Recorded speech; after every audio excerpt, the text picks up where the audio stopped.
Hello, welcome once again to IrishRacing.com's betting preview show for the weekend's action.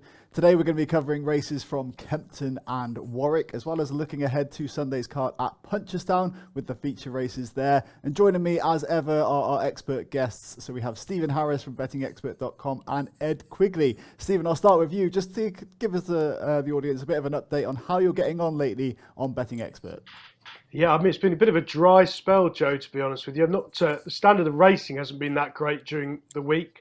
Obviously, we had a few abandonments with the heavy rain, getting rid of Bangor and Leicester. Hopefully, the worst of that's behind us. But I do think looking forward, both Warwick and Kempton, there's weather forecast on Saturday. So I think conditions are going to be pretty testing. I mean, Kempton, as you know, always drains very well. But if they're going to get what's forecast Saturday, it looks rain throughout the whole day on the current forecast, only around the corner from me. I think it will definitely be soft ground. And Warwick can be really attritional, although that's sharp and left-handed. When they get rain there, it can be a real slogging match. And there's a 3 mile 5 classic chase there that's going to take an awful lot of getting. Well, that's it. I mean, we'll get to that feature race later on in the show, of course. And Ed, for you as well, just thinking about the conditions and how things are going to suit. I mean, how has that kind of played into your thinking when picking out your tips this weekend? Yeah, naturally, kind of layman's terms, isn't it? But stamina at a premium. Warwick bordering on heavy ground, as Stephen says. That classic chase. They'll be coming home in instalments in that encounter. And Kempton, usually, as you say, one of the fastest drying tracks in the country, and a kind of a Kempton soft is nowhere like a Chepstow soft, yet nonetheless, anywhere up to another 10 millimetres of rain forecast at the Sunbury venue from late Friday night into Saturday. So all in all, there's no hiding place. It's going to take some getting at both tracks on Saturday. So yeah, doubtful stayers, put a line through them. Mudlarks very much to the fore. Anything inverted commas looking for spring ground, you're not going to get it. And I actually think that will have a huge bearing. We'll come on to later on the show, but I think there could be a couple of hot pots who are priced up on form, but will hate the ground. And I wouldn't be shocked if the relevant connections actually pulled them out of those engagements. Yeah, that's kind of what I was alluding to as well with the conditions. We will get to the specifics of those horses as well, but potential withdrawals could be a factor this weekend. Right, while we have Kempton on screen, let's start off with our first race to look at. So the 130. So Ed, just take us through this one. And what do you think about the favourite here? So we've got the favourite, what is it? Sorry, Tile Tapper, of course. Yeah, so I think you're going for a different selection in the race. Yeah, Tile Tapper is probably the right favourite on balance, of course, as showed improved form this season over fences. And how should we say, I think ran a very good race in defeat, went up to 3 miles last time out on very soft ground at Kempton behind Remastered. That was a pretty deep race and ran pretty well in defeat, it has to be said. Yeah, so on balance is probably the right favourite. And you think there's more to come from that lightly raced 9-year-old. I'm going to the opposite end of the spectrum in the sense that the horse is the same age, 9. Far from a progressive profile, but on Rio, I say recent form figures are a bit of a laugh, aren't they? 3FP4PF, but trained by the mighty Paul Nicholls. And it doesn't quite tell the whole story. I mean, yeah, this horse clearly has his frailties in the jumping department, but if, and the operative word being if, he can get his act together over fences, he's clearly well handicapped off 1-4-3. He's won with cutting the ground before. He won on very deep ground at Sandown once upon a time, so I don't see conditions in themselves being an issue. And if you go back to that Badger Beers race at Wincanton back in November, he was travelling very well, wasn't he? I think he was at 12th or 13th fence, and then that lightning strike kicked in and he fell there. So look, it's got to be taken on chance he could put in a clear round, but he's won it, of course. He's won on the ground. He's trained by the Saturday genius. I mean, it always seems a derogatory term to him, doesn't it, Paul Nicholls? But Cobden and Nicholls on fire. Paul Nicholls on his fortnight's holiday in Barbados at the moment. A few of his horses go through a quieter spell normally, although that's not been the case over the last 10 days. The Paul Nicholls team in January normally have their flu jabs and disappear into the background, but he's been operating at a 36% strike rate for 2023. So, look, Nicholls Yard are flying, and Rio, he comes with risks, but with a clear round, I'm hard to see him out of the shake-up here. And Stephen, for you as well, I mean, do you echo those sentiments?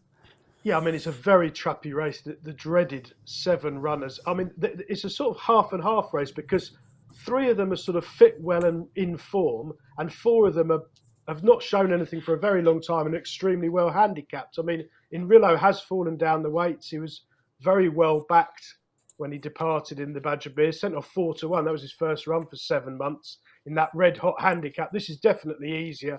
Be interesting to see which way he goes in the market. He has been off a couple of months since, but as Ed said, Nichols 13 winners in the last fortnight. He's absolutely flying. Now, the one I actually like is Smarty Wild, who ran in the same race as Tile Tapper. Got a pretty negative ride from Tom O'Brien from nearly last place. Stayed on really strongly and caught my eye. I thought he might reverse the form if ridden a bit more handily.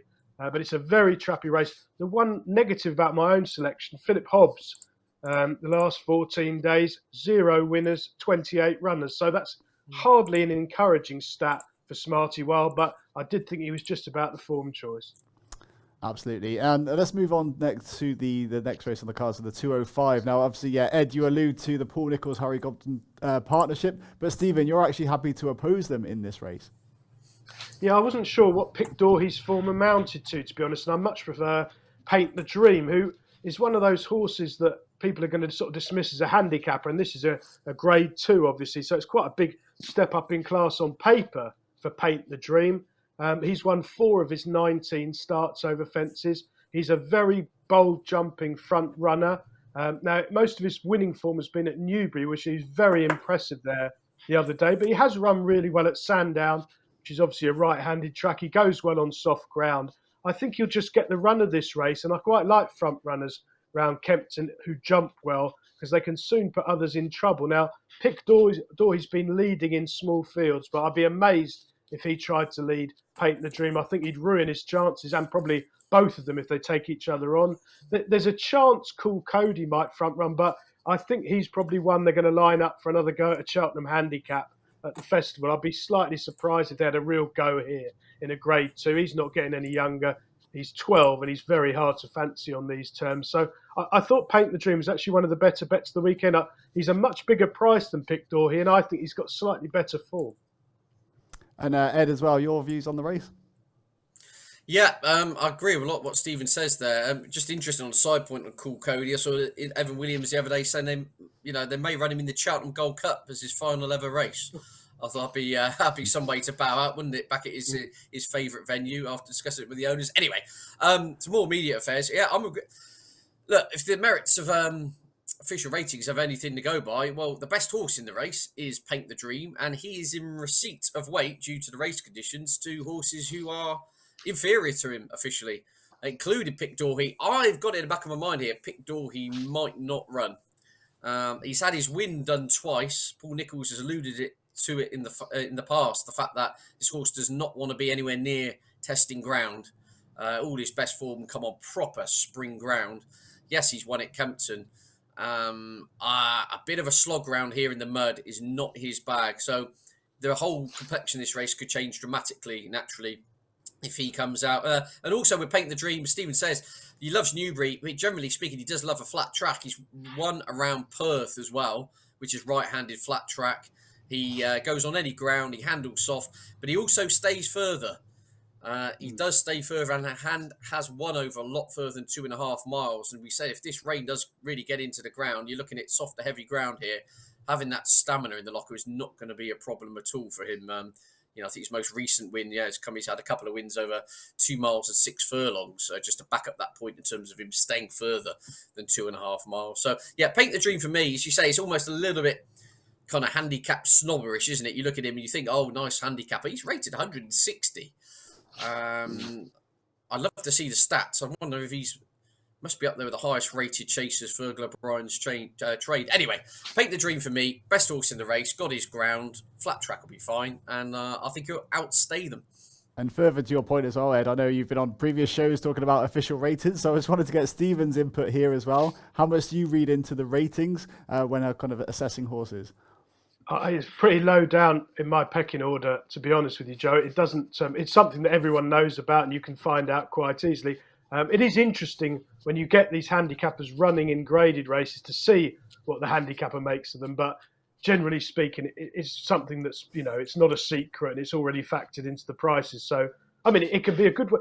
I'll tell you what, it is a good way of looking at sort of novice hurdles and races like that, where there's no runners at all. And you begin, if there's a 16-runner novice hurdle at Huntingdon on Thursday, it's quite a good starting point to work down the top 5 and watch their runs back in order of how they are rated, because it gives you a good opinion about what you think of the official rating. But I mean, more often than not, especially with unexposed horses, I think sort of tend to disagree with lofty ratings that get achieved in small fields, front row. I mean, funnily enough, I was watching a programme this morning, and one of Nigel Hawke's horses won at Sandown last weekend in that race where Gary Moore's newcomer from France disappointed. And the people who commented on the road before, he got gifted a 10-length lead unchallenged, and they then proceeded for 5 minutes to talk about what time he'd clocked. Well, he might well have clocked a 2 seconds slower time than Tolworth, but he won't be getting a 15-length lead for free in any other race going forward. So a lot of these things are arrived at for the wrong reasons. Yeah, so a lot of context that matters as well, but it's just one of the factors that you could look into. All right, well, less of that discussion. Let's move on to the next race. So this is, of course, the Lanzarote Hurdle. So the 240 at Kempton, plenty in here as well. Ed, just take us through your thoughts on the race. Of course, you've got Green Glory coming over from Charles Burns' yard. Worthy favourite in your opinion? Well, yeah, I mean, Charles Burns, absolute one of the shrewdest operators around. Again, absolute genius, isn't he, at placing his horses in these races. However, we're reading that the social media circles, a bit of a worry. They've had travel chaos, allegedly, and there is a chance he might not make it to the gigs. That's just something to bear in mind if you weren't aware of. I don't know any more than that, but apparently there have been travel problems for the anti-post favourite here. So, yeah, it looks stacked, doesn't it? I mean, there's class all through the field. I mean, I was looking at it's the likes like Pentland Hills, former Triumph Hurdle winners going off here, potentially big prices. The field has attracted the full size of 20. But yeah, I'd have to take Green Glory on. I think all the value has gone. I've gone for a horse in here. Our friend Jamie Snowden, of course, we spoke to, didn't we, on the stable tour back in October. He's got Up for Parole in here. And I remember him vividly saying on that stable tour, the horse had a tiny setback at the back end of last season, and he will be trained to the minute. And this is his target. This is his champion hurdle, basically.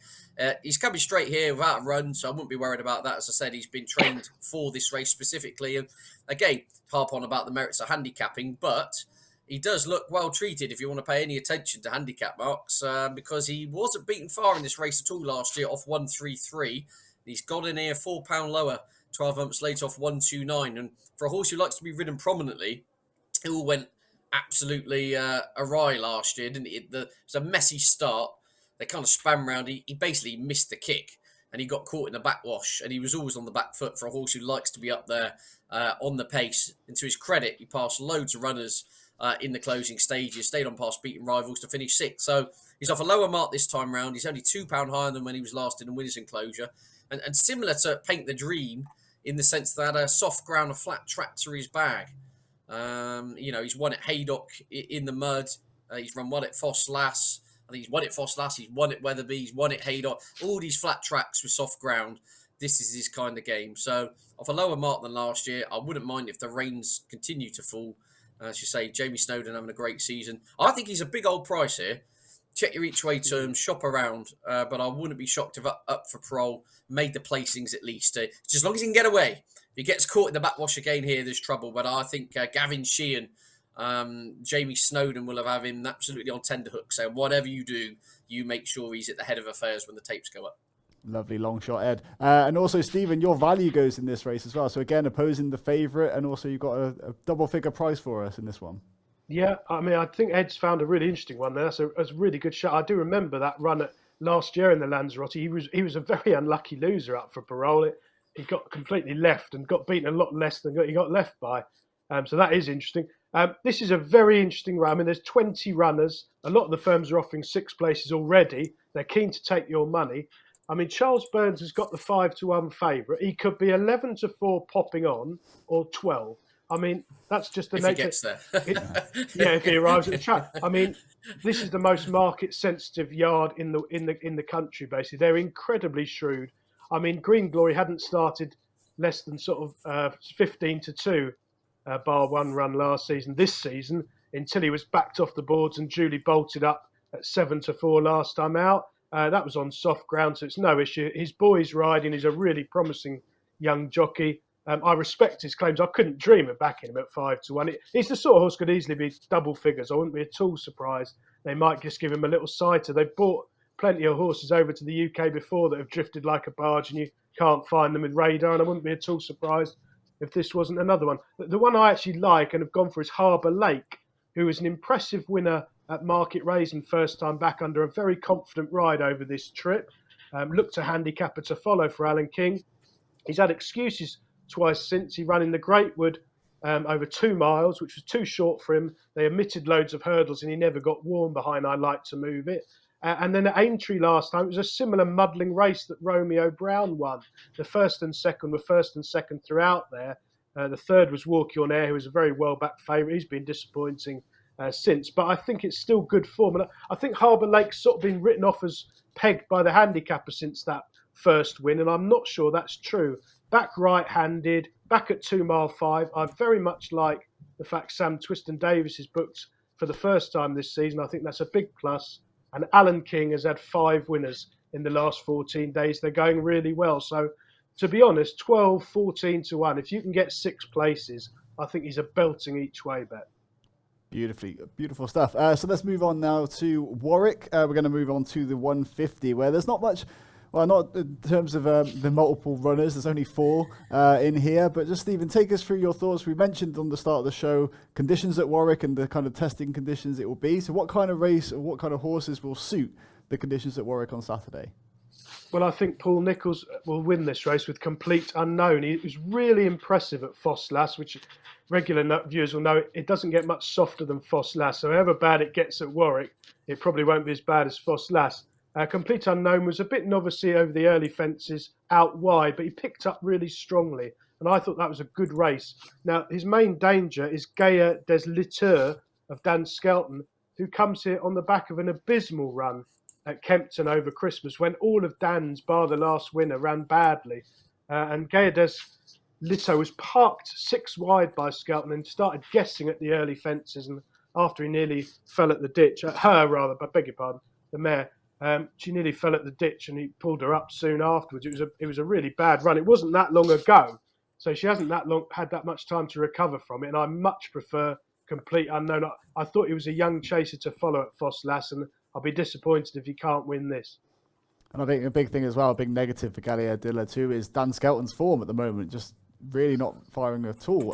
So Ed, just take us through your thoughts as well. I think you're backing Complete Unknown as well, right? Yeah, just thought he looked very professional first time out over fences. 2.5 miles at Fosslas last time out on soft ground, but jumped very nicely. You know, Warwick, a proper jumping course. You kind of put Sandown and Cheltenham in the mix in terms of if you're looking for a tricky place for a novice to jump. Well, Warwick, the fences come thick and fast. It's quite more of a speed orientated track than the other two, so you've really got to be on your mettle in regards to jumping department, and I thought he looked a pretty smart type. Soft ground we know is fine. I think all his wins have come on a blend of either soft or heavy, so I don't see that in itself being a problem. I mean, Gaia des Litteurs is the little bit of the joker in the pack in the sense that Stephen is right. It was in the end, it was a bit of a Horlicks, wasn't it, the run at Kempton? But that was in a grade 1. She made a really bad error at the second at the ditch. She kind of lost all her confidence behind the likes of Time Hill and McFabulous. So much calmer waters here. She should find things a bit easier. As you say, the Dan Skelton form a little bit of a worry. See, originally, just a side point, they had the horse Ballygriffin Cottage penciled in for this. It's a little bit unclear what's happened to him, whether he's had a tiny little setback or not. But he's not made the gig, and the mare's kind of been switched in from the wings to take his place. So, look, I just think Complete Unknown. Yes, light on experience, just that one Fosslas chase win, but ticks pretty much every other box. And it could be another winner for Paul Nicholls watching in from the beach in Barbados. Happy days, wouldn't we all want to be there? But anyway, let's move on now to the second race we want to talk about at Warwick, the 225. Now here, I thought this was really interesting, just looking at the market, because you've got potentially 4 co-favourites for this one out of only 7 runners. So Stephen, take us through your thoughts on how you would price it up. Is the market right at the moment? Yeah, I think it probably is 4-1 the field, to be honest with you. Unfortunately for punters, this has got 7 runners. It's actually one of the best races of the weekend.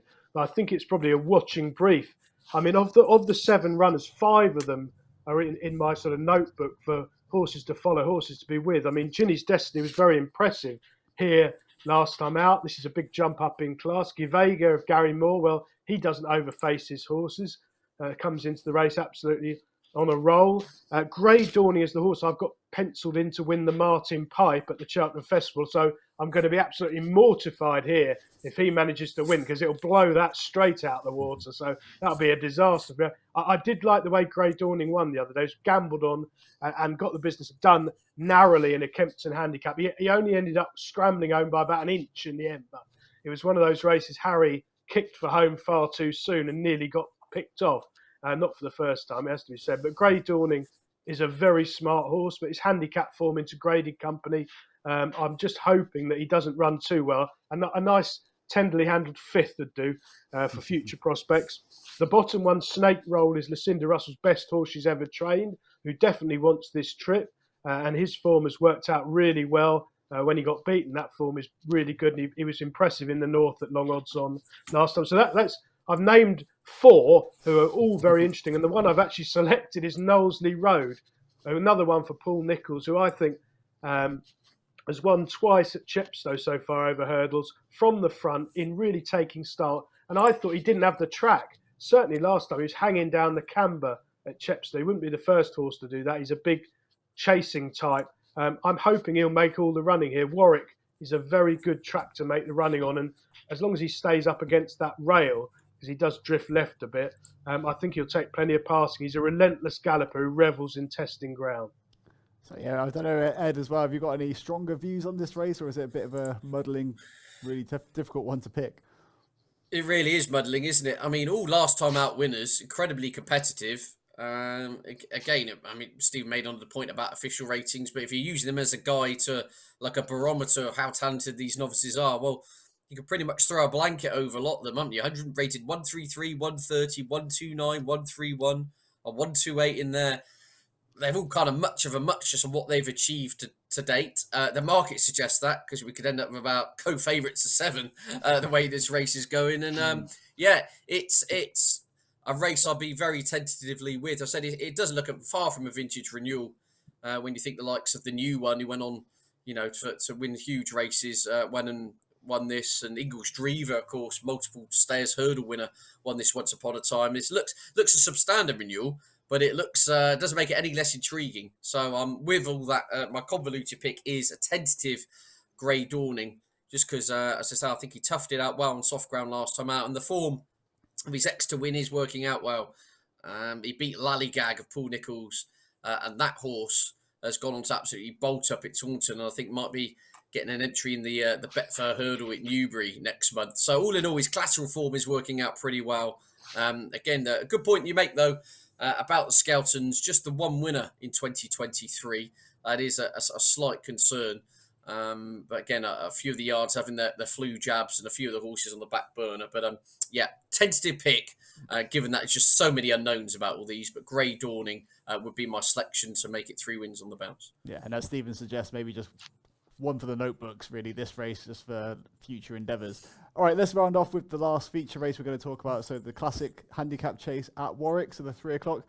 Lots to pick through here. There's lots of interesting runners as well, almost 7-1 the field. So Stephen, just take us through your assessment on both the market and who you think is actually going to win. Yeah, I think it's at least 7-1 the field. One that making one of the favourites is Paul Nicholls, 3 under through 5. I think he's got a real stiff ask under top weight in this sort of ground. It'll be an amazing performance if he can give away that to some younger horses. I've gone for a complete outsider here, Would You Be Well, who's a mare of Emma Lavelle. She's 9, which is old enough, but she's only had 6 runs over fences in her career, winning 2 of them. She goes well left-handed. Her wins have come on really testing ground. She's run twice this season. She was well backed at Haydock at a time when the yard was pretty quiet and got tired. And I thought she ran really well in the Welsh Grand National last time out, which is a stronger race than this. She ended up finishing 6th, but she was up on the pace throughout and just gradually faded from the home turn. I thought she ran well. I suspect she'll get a more patient ride here from Tom Bellamy. She's 25-1. I'd be looking for extra places again. There's only 14 runners, so it's not punter-friendly 3 places with the traditional terms, but I'm sure some of the other bookmakers will be offering 4 or maybe even 5 places for looking around. And I think Would You Be Well will run really well. This is a race for very small stakes. Saying that is, I've watched this race for about the last 20 years, and it's last man standing usually. It's a real war of attrition. Well, Ed, as well, just take us through your thoughts. I think your value angle goes in this one, doesn't it? Yeah, indeed. I mean, our colleague Vincent Finnegan would be very interested in this because one of his bets of the Christmas period was Mr. Incredible. Of course, it got brought down early doors in that huge Leopardstown handicap and has been the subject of a lot of support throughout the week for this. Is vying for favouritism now. As you say, recent form figures of refused, pull up and brought down don't exactly get you rushing to the counter to back him in a 14-runner 3 mile 5 handicap. But say nonetheless incredible. Really, we look back and think this horse was sent off favourite to beat Ahoy Signor only a year or so ago in a Grade 2. So unfinished business with that one. Agree to a point with Stephen with 3 under through 5. Obviously, he's got the course form here from last year. Looks a relentless galloper, but this will be a proper test of stamina. I just wonder if he might wilt under top weight. Now, I'm with another one of our old acquaintances here, Ben Pauling, who's having an absolute season of all seasons, at least numerically anyway. Luca Morgan on board, who's recently ridden out his claim, and Nesta Park. He's just a thorough slogger, a thorough stayer. Loves soft ground, gallops on forever. Won at Newbury back in February. That was over 2.6, but only really got going, I thought, in the final furlong. And then was sent up to run over an extreme distance last time out at Haydock. And again, that was over 3.5 miles. Made a mistake at the first, and that put him on the back foot early doors, which wasn't ideal. Yet, to his credit, he could have easily thrown the towel in there, but he really rallied. And again, he was making real late gains at the end of that contest. Got up on the line for third. And looked as though even more of a test of stamina would suit. Well, we've got it here today, haven't we? We've got 3 miles, 5 furlongs in heavy. Ben Pauling team are flying. The horse has got loads of form in the mud. He's battle hardened. He's won at this track before. I think he's a solid each way play with 10-12 on his back. Lovely stuff. All right, then, Ed, as well, we wanted to cover a couple of races on Sunday at Punchestown, as well. The first one, of course, being the Moscow Flyer Handicap Hurdle. So, Ed, just take us through basically the stories of these races and what you're going to keep your eye on. Yeah, very much looking forward to these, Joe. Yeah, in themselves, you could argue that at least one of them is a betting heat. But in regards to the Moscow Flyer Novice Hurdle, obviously, impair un pass. I want to give Stephen an opportunity to let his French have a go in the minute with this one. But look, this horse, just before Christmas, wasn't it? Absolutely hacked up. All right, 4-7 in what could have turned out to be a nothing maiden hurdle, but just oozed class. I mean, went clear by 18 lengths on the bridle. And now comes to the Moscow Flyer. So, look, it's a case of the future with this horse. You know, the assumption is it's Facile Vega to the Supreme. On pair on passes, or at least the market suggesting more or less they're number one for the Ballymore. But we're getting into that funny time of the season, aren't we here, Joe, where the Willie Mullins bingo goes up a notch. And, I mean, on pair on pass, Willie Mullins, on a serious point, has used the Moscow Flyer as a pretty much a springboard for most of his top 2 minors to go to the festival. I mean, Dice at Dynamo, the most relevant example, of course, won last year and then went to the Supreme. He often uses this race for horses to go the minimum trip. So, argument's sake, if pair on pass does bolt up here, then there's lots of head scratching going on. Do you step him back up to 2.5? Is there a chance Facile Vega then goes up in trip? It's going to be all that kind of merry-go-round nonsense going on. But in the meantime, I think a pair on pass looks a class apart and should win that. But then the 2.10, we've got a cracking Grade 3 novice chase here over the extended 2 miles, 3 furlongs. This is chock full of quality. With Manella Crooner in there, of course, with the returning Davy Russell, who's come out of retirement. He's back. He's on board Manella Crooner. You've got Journey with Me, of course, who won a chase last time out, who's got some very class graded form to his name. He's definitely one to take note of. Impervious, Cole Murphy's unbeaten chaser, the mare who looked very smart when winning at Cork last time out in a Grade 2, and she's recently changed hands for an undisclosed sum, been bought by a certain JP McManus. So this is an absolute belter. Impervious, she's got pretensions of going on to the mare's chase. I think Stephen said she's second favourite currently for the race at the Charlton Festival in 9 weeks. And the likes of Manella Crooner, Journey with Me, and even Hardor as well. Of course, who bolted up by 11 lengths at Fairyhouse last time out for Willie Mullins, Rich and Paul Townend. This is a stacked deep race. It looks well above average for a Grade 3, in my opinion. And I think there'll be plenty of winners coming out of this, and ones that could be having a bit bearing on some of the key races at the Cheltenham Festival in the future. Lovely stuff. Well, great assessment, Ed. And be sure to tune in as well on Monday here on irishracing.com, because I'll be in the chair with Emma Nagle and Johnny Ward to review the weekend's action. But now we're going to get to our tips of the weekend. I know we've covered a few already, but Stephen, just take us through your tips for the weekend, please. Yeah, just recap them. The betting expert nap of the weekend is Paint the Dream in the 205 at Kempton, a bold front-running handicapper. I think Kempton will suit him. Connor Brace gets on really well with him. I think he'll make all the running and have these in trouble from an early stage. I think on form, he should be favourite and not Pic D'Orhy. Perhaps that might be the case by the time they jump off. Staying at Kempton, the Lanzarote at 240, 20 runners, so look for extra places. We always say that. There'll be bookmakers wanting to take your money on the race, but if you can get 6 places, I think it's a good bet. Harbour Lake, each way, 12-1 or bigger. Alan King flying, 5 winners in the last fortnight. Sam Twiston Davis booked for the first time on Harbour Lake, and I think he can be excused 2 defeats since winning at Market Rasen over this trip. At Aintree and Cheltenham, he's had reasons for those defeats. Each time he's run perfectly well, but I think he's still got a few more pounds worth of improvement to come. And the best long shot at Warwick in that Classic Chase Marathon, Would You Be Well, at Mare of Emma Lavelle. She's about 25-1. I thought she ran really well in the Welsh National, and I think she'll go well here with ground conditions to suit. Nice one. Well, best of luck to you, Stephen. And Ed, over to you as well. I think you've got another pick you haven't actually discussed so far on the show.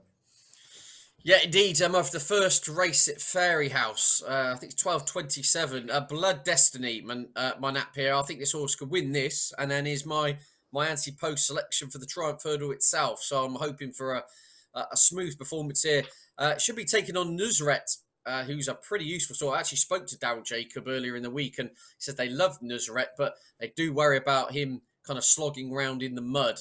They think perhaps spring ground in the future is going to be more his bag, in which case Blood Destiny might not have a great deal to beat here and can enhance his Triumph Hurdle claims in the process. In terms of the value, Nesta Park, they've got it to win, or perhaps you'd probably even go each way here. Check your place terms. As Stephen says, often a case of who's still left standing at the end of this. And Nesta Park, on the evidence we've seen, loves testing ground, loves to gallop, and will stay all day and represents an informed yard. So that'll do for me. And then the long shot, up for parole.